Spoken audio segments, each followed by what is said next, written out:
Hey, shalom, family of Yah. At this time, may the peace of Yah be with each and every one of you, brothers and sisters. I'm here to share with you a very important video, with brothers and sisters, that you may know the words of Yah once and for all, brothers and sisters. This is important to the utmost, brothers and sisters, because I remember when I began to learn the scriptures and become aware about that I am a Hebrew person.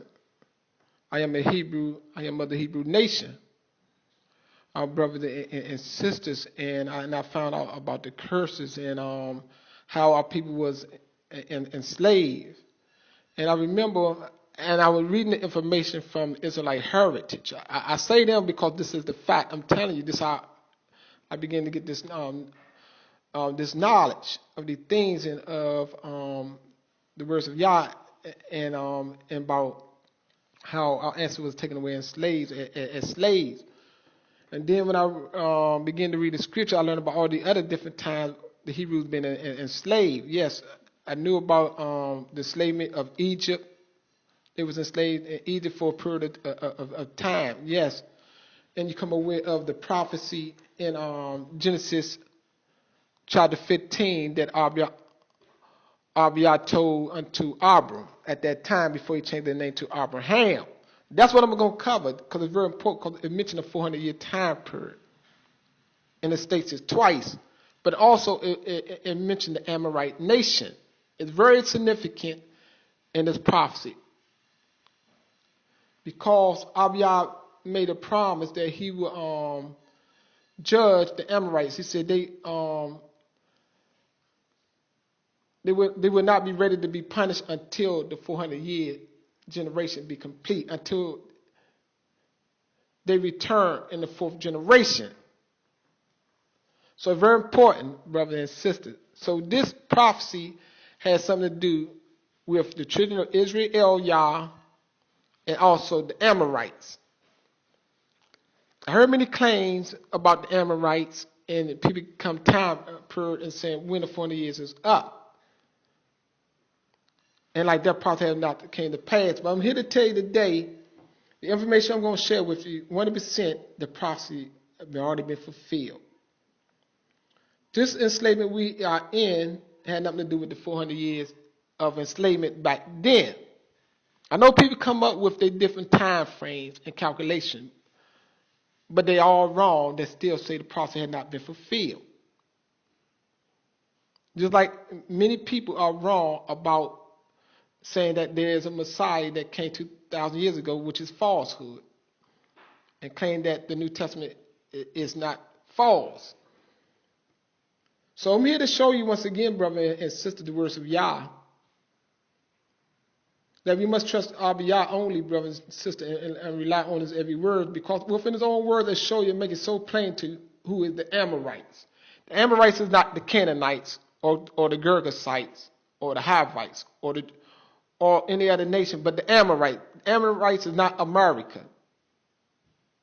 And not the Philistines who are over there now. Palestine. Nobody within that nation. So we're going to cover these things, brothers and sisters.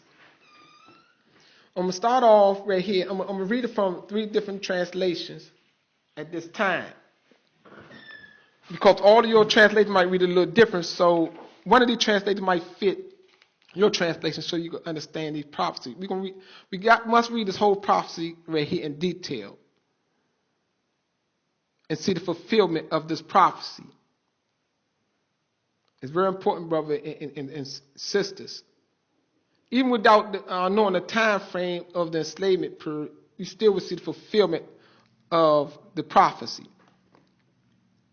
Knowing this prophecy had nothing to do with us, that many claim to be. Yes, I believe in that, and I examined it at the time, and I thought, I linked it up with, see, a lot of people get off when they link this up with the curses in Deuteronomy 28.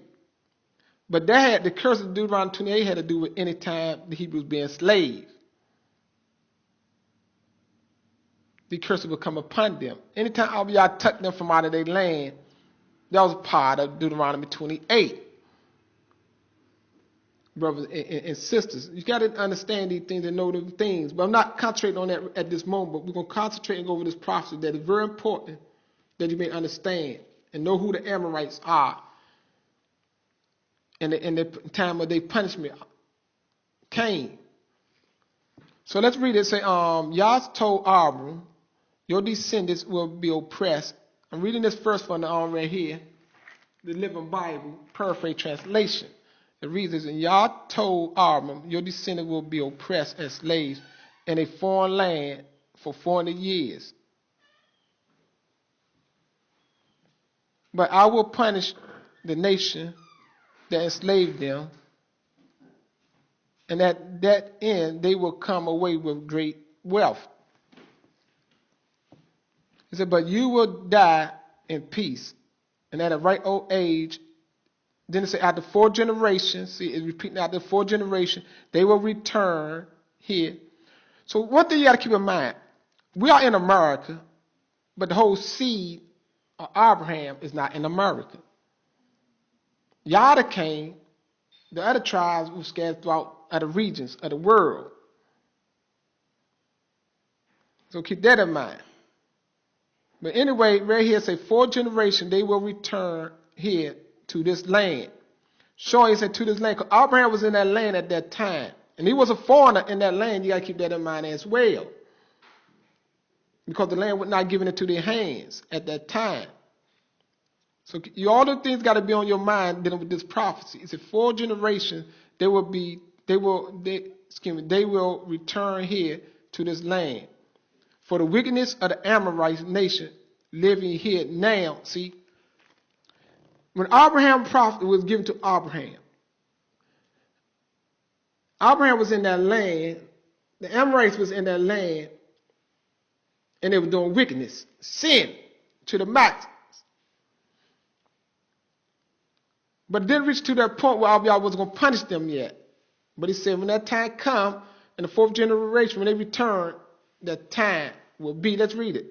He said, and the Amorite nation living here now will not be ready for punishment until then. See, until of the return in the 4th generation, he said after 4th generation. After the 4th generation, they will return. See, so after the 4th generation, Abraham told Abraham the Amorites will be ready to be punished.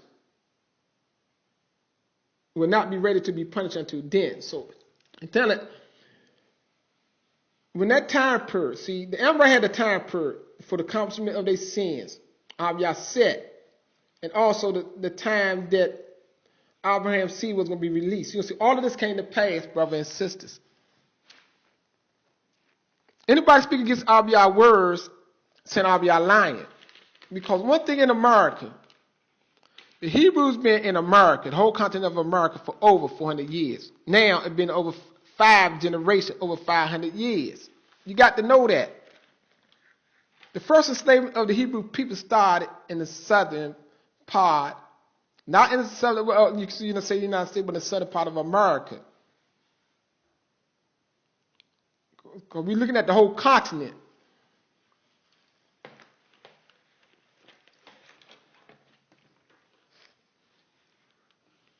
Brothers and sisters, you got to do your homework and check these things out. So right here, let me keep reading. It says, as the sun went down and it was dark, Abraham saw a smoking fire pot, flaming torch that passed between the halves of the carcass. So that day, Yah made the covenant with Abraham. So he made the covenant with Abraham that day. So I had given this land to your descendants from the Wadi El Aresh to the Euphrates River, and I give to them the nations, the Kenites, the Kenizzites, the Chemonites, the Hivites, the Perizzites, the Rephaim, the Amorites, the Canaanites, the Girgasites, and the Jebusite. See, all of these nations, he gave into their hands, brothers and sisters. Amorite was an excluded nation from all the rest of them nations, brothers and sisters. But the prophecy was that the Ammonites, he was dealing with the Ammonites in that prophecy. It said after the 4th generation, The punishment of the Amorites will be ready for punishment at that time. So now you got to find out, did the Amorites receive that punishment? So if they received that punishment in that land, you automatically know the 400 years been fulfilled. Because the Ammonites, so we're concentrating on the Ammonites, brothers and sisters, at this time. I'm going to go to 1 Kings. Hold up, I told you I was going to read from the other. Let me keep my word. I'm read briefly from it real quick. I'm going to speed it up. This one coming from the Open Bible by American Standard. It reads real quick. And Barah said to Abram, know for certain that your descendants will be strangers in the land that is not theirs, where they will be enslaved and oppressed for 400 years. But I will also judge the nation whom they will serve, and afterward they will come out with many possessions.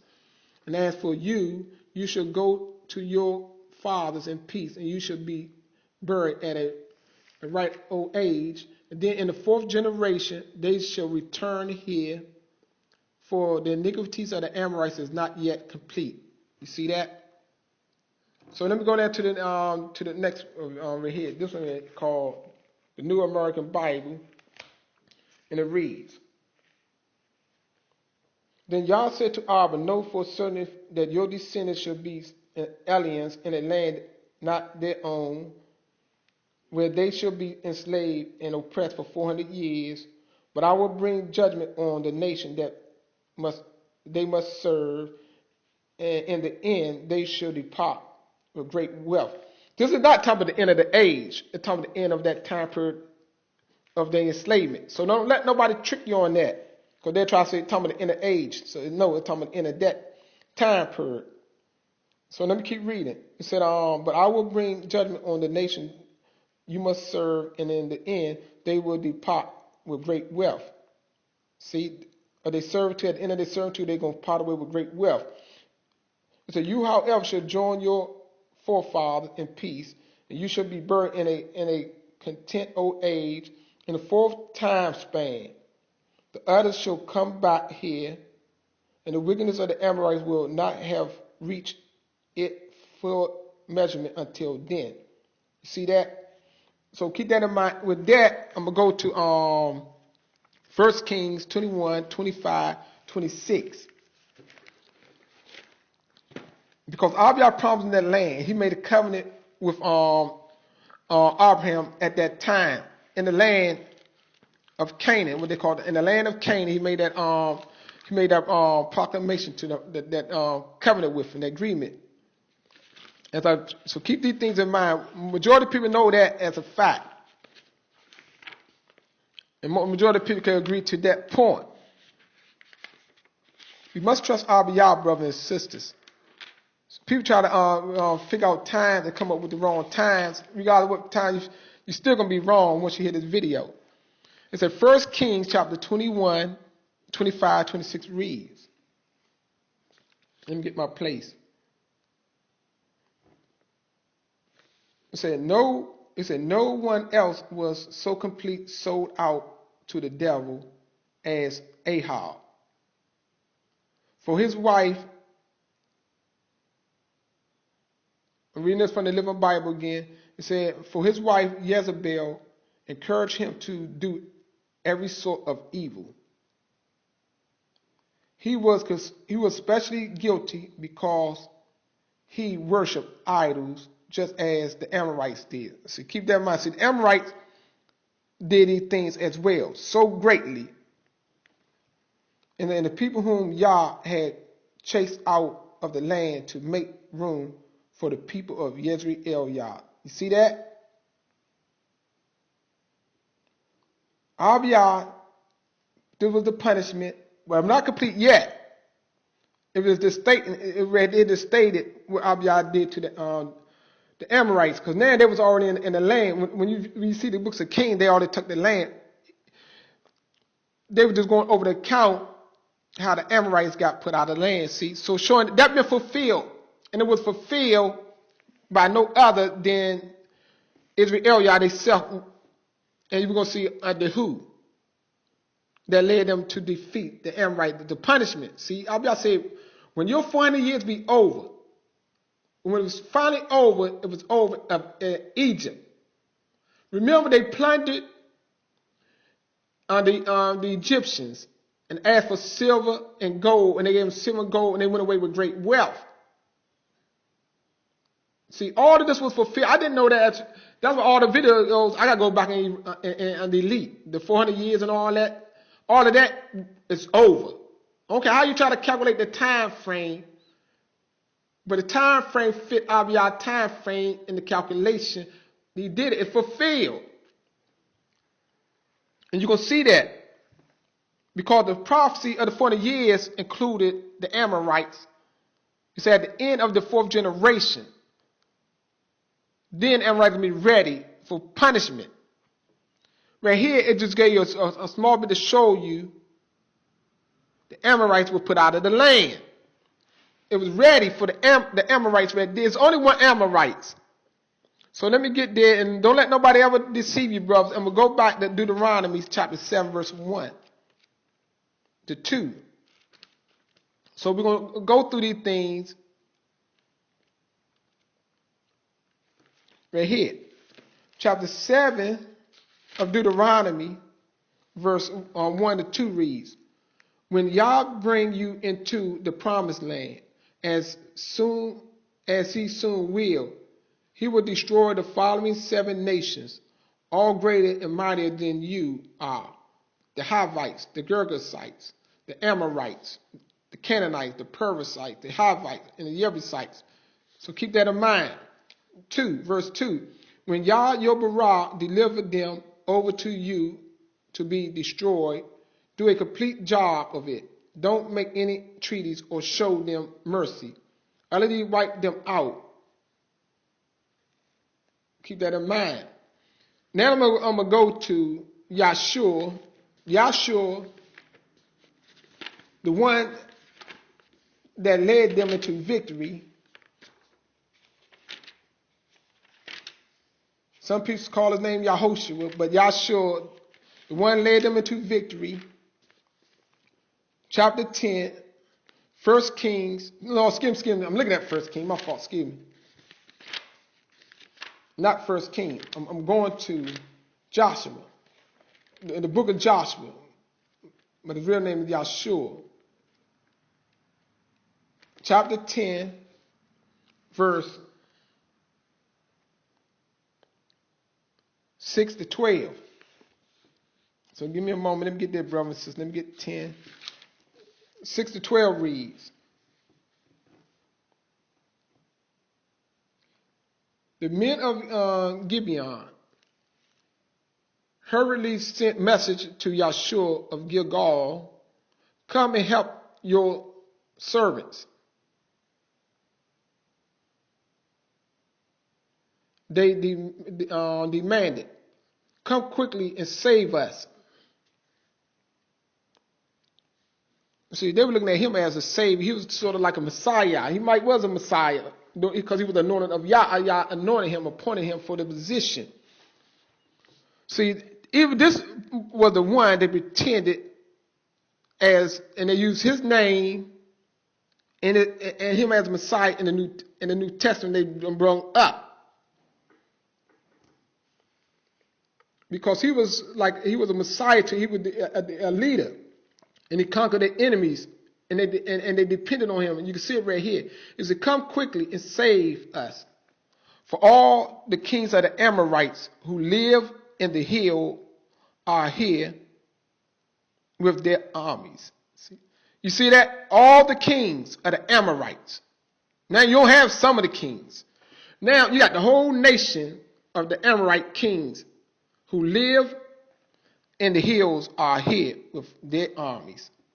So Yahshua and Yezreel, your army, left Gilgal and went to rescue Gibeon. He said, don't be afraid of them, Yah said to Yahshua, for they are already defeated. I have given them to you to destroy. Not a single one of them will be able to stand up to you. And Yahshua traveled all night from Gilgal and took the enemy armies by surprise, and then Yah threw them into a panic, so that the army of Israel Yah slaughtered great numbers of them at Gibeon, and chased others all the way to Beth Horon and Azekah, Makkedah, killing them along the way.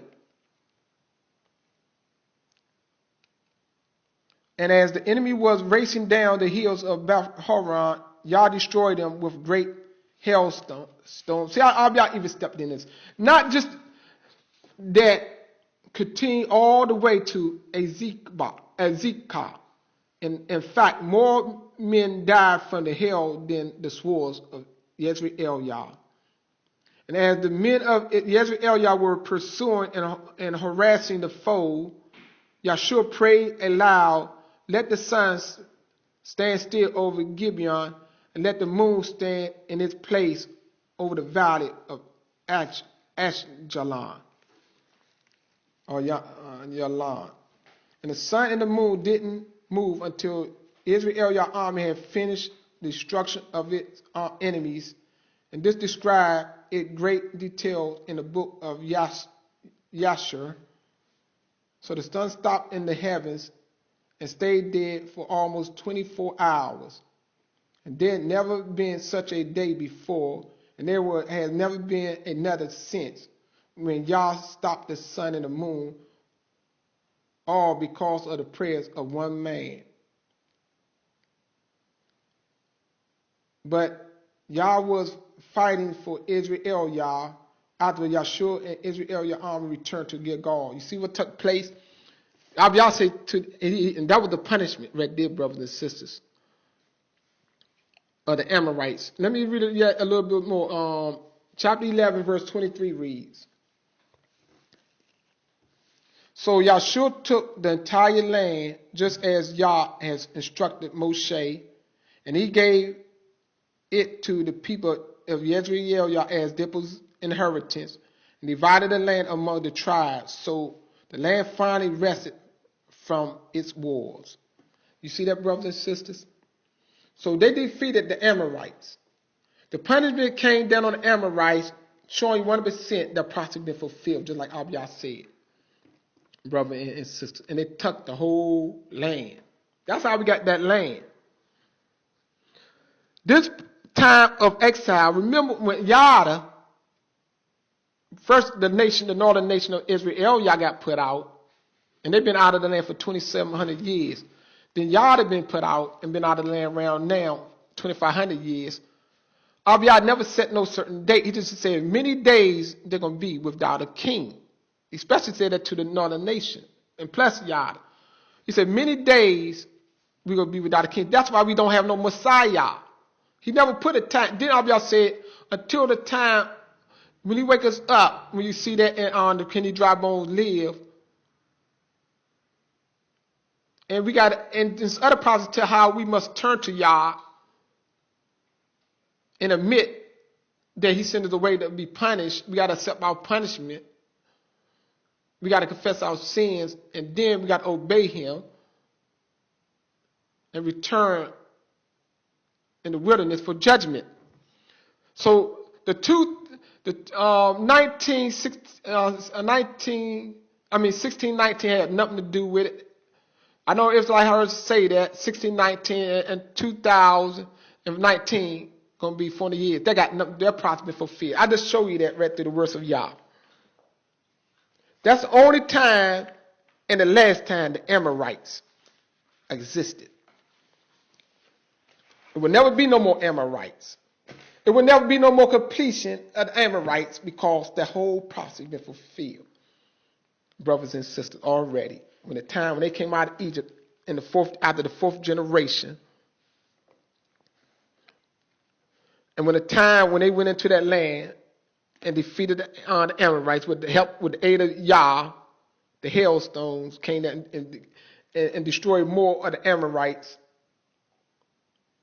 than the nation of Israel Yah altogether, brothers and sisters. That was the punishment. He's told them just like that. After the fourth generation, it's going to be fulfilled. They be ready for punishment. And because of the sins and idolatry worship of the Amorites, I took them nation. That's why. Then he told another prophet. He told them, go and do what they do, or I'm gonna put you out of the land as well. What occurred? We went in, did what they done, and we've been out of that land ever since to this day. And then he said he's only gonna bring back a remnant back into the land and repopulate that area. Brothers and sisters, that's why I tell you. You listen to Israelite Herb or anybody else. I say that to them because that's where I got my information from before and got started believing that 400 years too. That was the prophet but now Allah showed me greater knowledge and wisdom. It's been there, it's in the scriptures all the time. People come up with their calculation dates, but they all false. You can't trust them. Trust the words of Yah, brothers and sisters. That's what I tell you. It's plainly right there in the prophets. It's only one Amorite. Somebody tell you the Amorites still over there. They lying. It's plain in there to show you who defeated them with the aid of the help of Yah fighting for them. To get rid of the Amorites. And he got rid of them. That was the punishment. That was all a part of the prophecy they gave to Abraham. And enslavement. So that enslavement, this enslavement right here, is the many days until the time for we be reawakened and the bones be awakened, had the knowledge to return back. And that's why, brothers, I hope you start, those who did this video, start taking what I'm telling you seriously and get ready.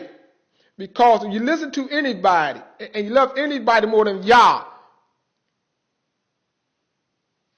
and that's why I seen my fault. I saw my errors. I saw my mistakes, and and by the will of Yah, I seen them and I corrected them. It's no 400 years. 400 years, that process is dead and gone.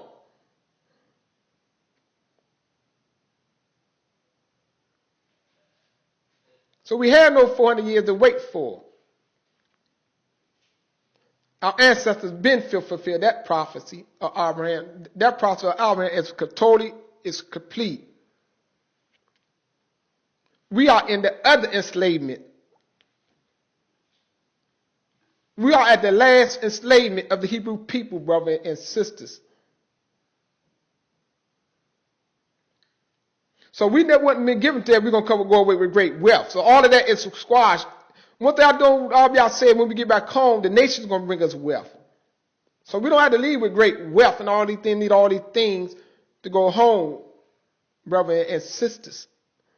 We're going to get all of these things. That's why I tell you, you got to meet me down on the East Coast. We got to get on them ships and go home like Abiyah said. But first we got to go the way we came back through the wilderness and meet Abiyah in the wilderness. And he going to judge his debt and take his selection. And the rebels he going to remove out the way. The lying, the liars. So there's no 400-year prophecy for us. We don't have to worry about how long we've been in America. It doesn't even matter. Because we've been in in the land of America for over 500 years, brother. These are the facts. Go check the records. It got nothing to do with Jamestown, 1619. These are the lies. Anybody keep saying that, they are lying. The truth of Yah is not in them. And the scripture plainly show you that. That prophecy in Genesis 15:13 been completed already. With that, I say shalom.